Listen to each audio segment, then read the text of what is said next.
Subject this morning, the metaphysical significance of the Self-Realization Fellowship Lotus symbol. I asked my friend Mr. Slavis in our colony at Encinitas to make me a diagram so that I could perhaps explain a little better to you the different parts of the SRF symbol. And he not only did that, but he came forth with this most beautiful drawing, which to me is a work of art.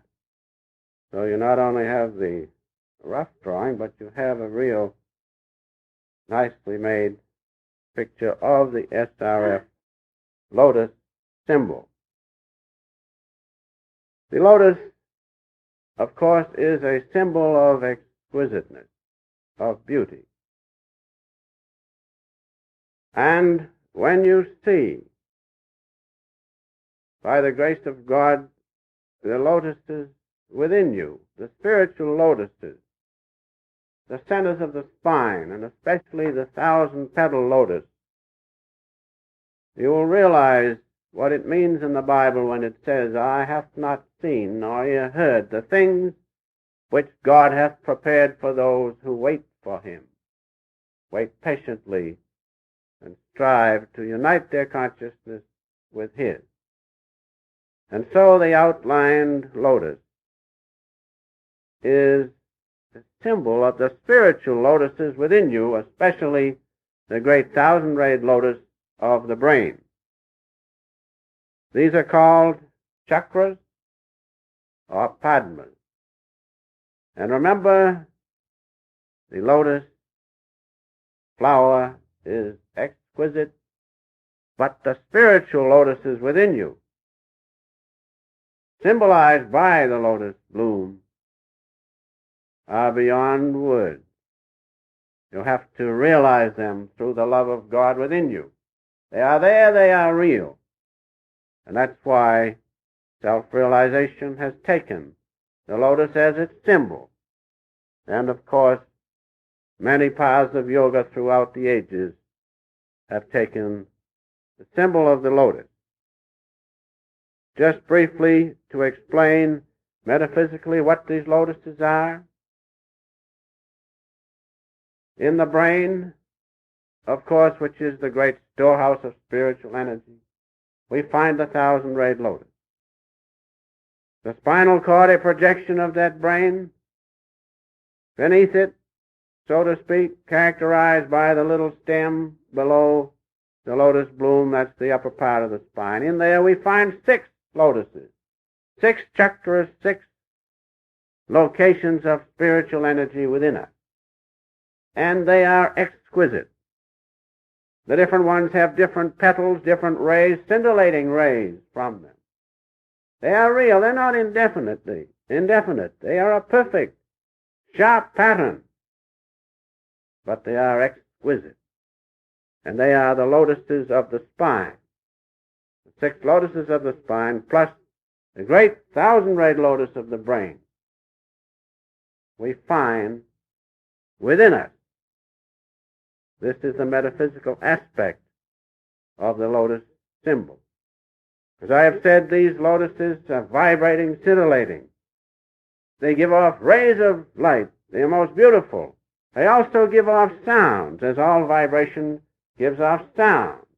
And the different lotuses in the spine and the brain have different sounds, such as the B sound in the lower lotus, and then the next sound is the flute sound, coming up to the 3rd lotus. The lumbar region we find the harp sound. In the heart lotus, the bell sound, and then up further, the symphony of those sounds until finally in the 1,000-rayed lotus. If you merge in the power of God in that great cosmic vibration, then you hear spoken of in the Bible many times the trumpet sound, the sound of many waters. And so these lotuses are real to spiritual consciousness. Now going on, taking the lotus symbol that you see in the various buildings and towers of Self-Realization Fellowship, in the various stages of blooming, from the bud to the fully opened lotus, that refers to the budding and the blooming of spiritual consciousness within you and within every devotee. And so, as the spiritual consciousness awakens within you, so these lotuses within you open up and bloom. When you are born, for instance, in the centers of the spine, half of the petals of the lotuses there are open, the others are closed. And as you, through doing justice to God, through yoga, work, then these other petals open up. So you see, these different stages of blooming of the lotus that you see in the buildings and the towers of Self-Realization Fellowship refer to the blooming within you and all devotees of spiritual consciousness. Now we've heard about the lotus posture. The lotus posture is, as you know, many of you perform it, is a posture, a very scientific posture. I wonder if one of you gentlemen would do it here. Anyone, don't be bashful. They can all do it wonderfully well. I can do it, but I have to talk, see? It's all right. Go ahead, anyone. Don, can't you do it? Do Dennis do it? All right, Dennis, you're elected. Do you have to have a little seat, or can you do it? Should have a little cushion or something, but I think he can do it right there. The lotus posture, of course, represents the path that you follow as a devotee in reaching God. Now, the lotus posture can be likened to the lotus blooming in a brackish pond, with the stem going down into the water, into the brackish pool, and then from that arises this great, wonderful bloom, the lotus bloom. And so the lotus posture can be characterized as that. As you see, the devotee sits in lotus posture. His consciousness, as the consciousness of all people, human beings, is mostly centered before you start back to God in the three lower centers of the spine, at the base of the spine. Now, by effort, the devotee lifts that consciousness from attachment to the lower centers of the spine, transmutes it into the upper centers of the spine, and finally it blooms forth in the 1,000-petal lotus at the brain. And in some of the books on yoga, you will see that devotee sitting as this devotee is sitting in the lotus posture, working to free his attached consciousness from the lower part of the body, that it may rise up, be spiritualized, and bloom the great spiritual consciousness of the 1,000-rayed lotus. Now, this lotus posture is very scientific. You'll notice he is sitting there.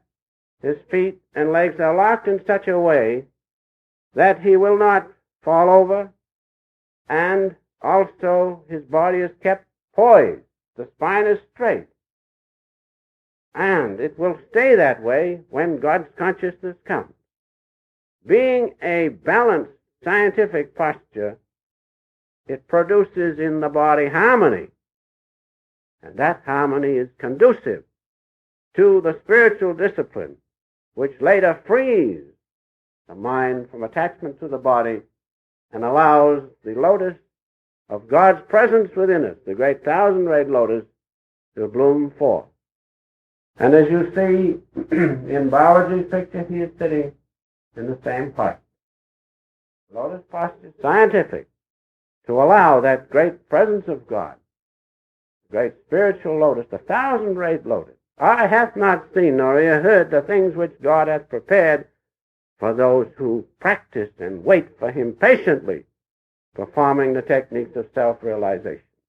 That's why the lotus posture is just what it says, a posture whereby the lotus of spiritual consciousness of the 1,000-rayed lotus can blossom forth. Thank you. You can sit there if you like. You see how easy he does that? But you can do it. Now, it's not necessary. I don't want to frighten you all. It's not necessary to do that. You can find God sitting in a chair. Thank God for that. One of the best ways to do the lotus posture or the semi-lotus posture is to sit on your bed with 1 or 2 or 3 pillows, whatever you need to keep the spine straight and the body balanced so that it won't fall forward or fall backward. You don't need to lock your feet that way. Fold them down under. And the nice mattresses we have nowadays are nice under the ankles so that you're in good shape. Keep the spine straight, though. Then you can surely find God. Now going on with our symbol, the significance, especially the metaphysical significance of our symbol. First, the lotus aspect of it, the outlined flower which you see. Of course, the most important lotus within us is the 1,000-rayed lotus, or the brain, which is the great storehouse of spiritual energy within us. And that, remember, is the place where God and his angels dwell. God and his great spiritual rays, which are known as angels, that's all, are found in the 1,000-rayed lotus, not way off in space somewhere. Space is something different. But the eternal consciousness of God is beyond time and space. It's right there in that 1,000-rayed lotus, as I will point out later. You'll find God right there. The city of Zion is there. The house of God is there. Jerusalem is there. The holy city is right there within you. It's a matter of consciousness, that's all. There's no time or space in it. But God has placed it there that we might once more contact the holy city of Zion, the 1,000-rayed lotus characterized by the lotus drawn in outline here. Now the Bible is filled with many references to this 1,000-rayed lotus, and also to the other lotuses in the spine. In Revelation, the 1st chapter, 10th to 12th verses, you read them and you will find there reference to the lotuses of the spine and the 1,000-rayed lotus of the brain. I was in the Spirit on the Lord's day and heard a great voice as of a trumpet, and I turned to see the voice, to hear the voice which spoke with me, and I saw 7 golden candlesticks. In other words, his attention was turned toward the region of the spine, and he saw 7 golden lotuses, the 6th of the spine plus the great 1,000-rayed lotus. The Bible is full of those illustrations. I will give you 1 or 2 that I hope will interest you. First, in Zechariah, the 4th chapter, the 2nd verse. Here now, the 1,000-rayed lotus, that great lotus of the brain, its exquisiteness cannot be told, but if you see it, you will realize what God is. Now that 1,000-rayed lotus is spoken of in Zechariah as the bowl on top of the golden candlestick, the great vibrating golden light of God within you. And it says so in the following words. And I have looked, and behold, a candlestick all of gold, with a bowl upon the top of it, and his 7 lamps thereon. Speaking once more of the lotuses within us, the 6 in the spine, the great one on top spoken of as the bowl on top of the golden candlestick. In Ezekiel, the 3rd chapter, the 13th verse, are referred to the sounds of those different lotuses of the spine and brain that I have spoken to you of a few minutes earlier. And so in the Bible, remember, there are many, many references to the lotus aspect of the symbol of self-realization fellowship. And of course, the 1,000-rayed lotus is the greatest, because that's where God and his angels dwell. In Isaiah, the 2nd chapter, the 2nd verse, the 1,000-rayed lotus, that great vibrating manifestation of God within us, is spoken of as the mountain of the Lord's house in these following words, and it shall come to pass in the last days. In the last days simply means when The last days of delusion are leaving you. And the mind is controlled. The body is controlled. The mind is controlled. The emotions are controlled. Delusion is passing away. Darkness is leaving you. In those days, then you will begin to see the spiritual part of you within and the thousand-rayed lotus. And in this case, it is spoken of in the following words. It shall come to pass in the last days that the mountain of the Lord shall be established on top of the mountains and shall be exalted above the hills, and all nations shall flow into it. Everything gradually will go back to God. Now we have another reference to this thousand-rayed lotus in the 48th Psalm. Great is the Lord, and greatly to be praised in the city of our Lord, in the mountain of his holiness. There you find the thousand-rayed lotus spoken of as the mountain of spiritual consciousness. Holiness means spiritual consciousness. Going on, in the 24th Psalm, we read as follows. Here we find the thousand-rayed lotus spoken of as the hill of the Lord, the high place of the Lord, as you saw the devotee sitting there, the high place, the great thousand-rayed lotus. Who shall ascend into the hill of the Lord? Who shall stand in his holy place? And so there you have a few references to the thousand-rayed lotus, which each and every one of us is endowed with, the symbol of which you will find in the lotus symbol of self-realization fellowship. Now going on quickly, within the lotus you see different symbols. First you see the symbol of the spiritual eye. The spiritual eye with the outer ring of gold, the blue center, the center of opal blue, and the silver star in the middle. This, of course, refers to the spiritual eye spoken of in Matthew, in the 6th chapter, when thine eye shall be single, thy body shall be filled with light. Also in the Bhagavad Gita we have reference to the spiritual eye I have just described, wherein the devotee is admonished to sit in the lotus posture, as you saw the devotee, and to fix his gaze and attention upon the spiritual eye at a point between the eyebrows. And so there we have reference to this spiritual eye, the symbol of which you see inside of the lotus. That's the symbol of the spiritual eye. Now, going on just a little bit, we also have this spiritual eye, the reflection of which you can see at this point, which is the medulla center reflected there. We have that spoken of as the east gate. The east gate. Why you say east gate?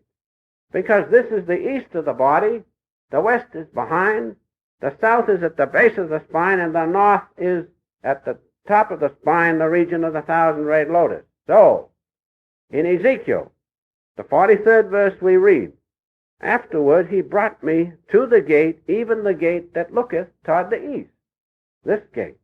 And behold, the glory of God of Israel came by the way of the east, and his voice was like the noise of many waters, and the earth shined with his glory. Earth here means body. So there you have proof that the reference is to the spiritual eye, because the glory of God is seen at that point, and you can be one with it at that point. And the sound of many waters proves that it is the great spiritual vibration at this point. So there you have it spoken of as the east gate. The spiritual eye is also known in other ways as the star of the east. You've heard that for a long time. This is the east, star of the east. The morning star spoken of in the 2nd chapter of Revelation. The white stone also in Revelation 2nd chapter. The white stone is the spiritual eye that you see at this point. And finally in the Hindu scriptures we find it spoken of as the Kutesta, which means the spiritual eye at this point. Now we are talking and referring to, inside the lotus, the round ring, the outer ring of vibrating consciousness, and the inside that is the blue center, which is Christ consciousness, and inside of that is the star which is the epitome of cosmic consciousness, God the Father. Why? Because his great beam comes down in through us and concentrates, and we see the concentration as it passes through the medulla center. Now that's the symbol of the spiritual eye that you see. Now, by merging and being one with the outer golden ring of vibrating consciousness of God, you will be one with his great creation. That's the holy vibration. Inside of that is consciousness, such a high vibratory rate, it is beyond color. So it's an opal blue. If you are one with that, you are one with the presence of God in his creation, the Christ consciousness. Now in the little center is the silver star. The silver star, if that were not there, none of us could ever join once more with God the Father. That is the epitome of cosmic consciousness within us, God the Father. From that silver star, which of course at first does not seem as big as that, a little small silver star. But from that concentrated energy, it is so concentrated, all the rest comes. All the rest, all the vibratory creation, everything comes from that. By being one with that, we can be one with God the Father beyond all creation. That little silver star, incidentally, shows we are children of God because its 5 points makes the human soul. So that little silver star, remember, is the presence of God the Father in his concentrated form right within each and every one of us.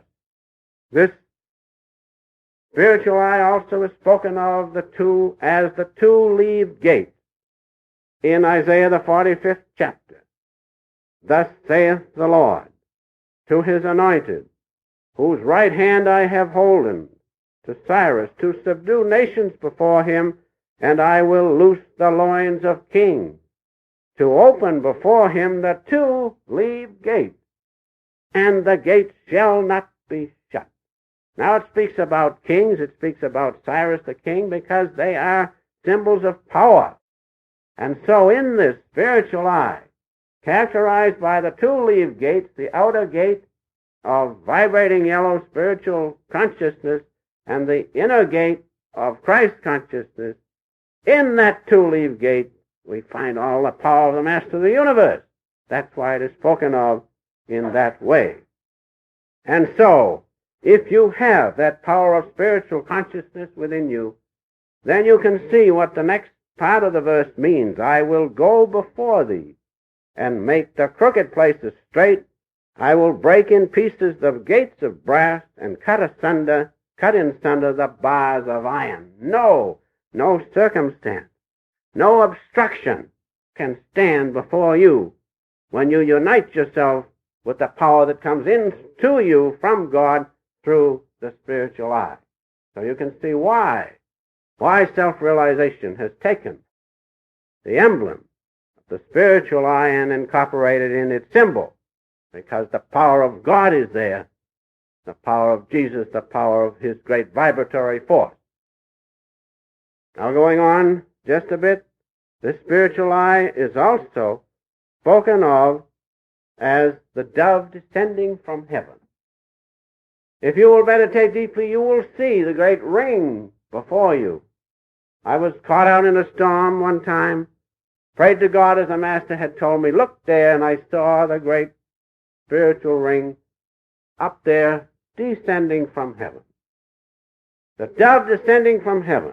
One of its wings is the outer ring of yellow which you see in the spiritual eye. The other wing is the blue center. And the mouth of the dove is a little silver star. So that's the real meaning of the dove descending from heaven. And we have that spoken of in the Bible in St. John, the 1st chapter, as follows. And John bare record, saying, I saw the Spirit of God descending from heaven like a dove, and it abode upon him, Jesus. So there you have one reference in the Bible of the dove descending from heaven. One other thing now in our symbol, at the bottom of the lotus, you'll see the little stem which is the spinal cord. In the astral spinal cord, on each side of that cord, are two great spiritual nerves, the era and pingular nerves. And as you accumulate the energy in that sympathetic nervous system, it begins to come up, and it is characterized by the two beams of light just above the stem.